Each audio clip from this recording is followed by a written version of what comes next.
Good morning and welcome to your pre-market report for Monday, April 13, 2026.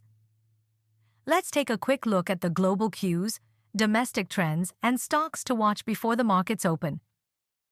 U.S. markets closed mixed, with the Dow Jones falling approximately 0.6%, the S&P 500 slipping approximately 0.1%, while the Nasdaq gained approximately 0.4%. Supported by strength in tech stocks. The decline in broader markets came after higher-than-expected inflation data and weak consumer sentiment, which kept investors cautious despite a strong overall week for equities. Asian markets are trading mildly in the red as cautious sentiment abounds, with Nikkei, Hang Seng, and Kospi all showing losses for now. Investor sentiment remains fragile, as ongoing concerns around the stability of the U.S.-Iran ceasefire and oil price volatility continue to cap upside despite improving global cues. GIFT Nifty futures as of 8 a.m. was trading at 23,749, thereby indicating a negative opening for the Indian markets today. Crude oil prices have surged sharply, rising nearly 7 to 8%, after U.S.-Iran talks failed, and fresh geopolitical escalation around the Strait of Hormuz raised serious supply disruption concerns.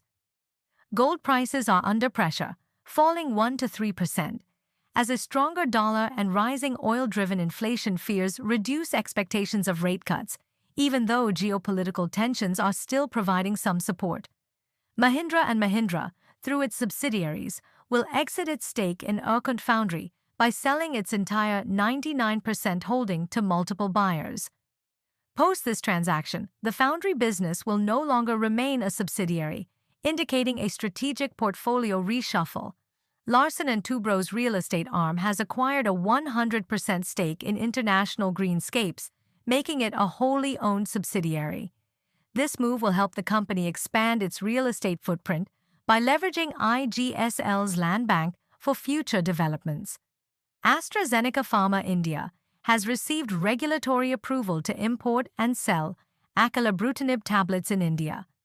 The drug will be used in advanced treatment combinations for certain types of blood cancers, strengthening the company's oncology portfolio. After the failure of talks between U.S. and Iran, Trump has announced that the U.S. will block all ships that pay a toll to Iran at the Strait of Hormuz, thereby relighting the powder keg that is the Middle East right now. This has once again sent crude oil prices upwards, thereby affecting most Asian markets negatively, including Nifty. Levels for today may be readjusted downwards, with supports being at 23,690, followed by 23,465, while resistances will be at 23,860, followed by 24,100. A negative bias in trading may be expected barring any positive developments that help a recovery. Surging crude oil prices above $100 after U.S.-Iran talks collapse.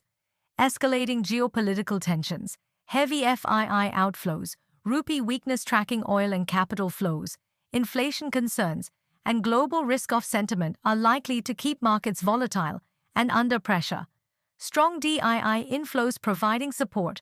Recent market momentum after last week's rally, easing bond yields post-RBI policy stability, potential recovery in FII sentiment if tensions cool, and earnings season triggers could help stabilize markets and support a near-term bounce.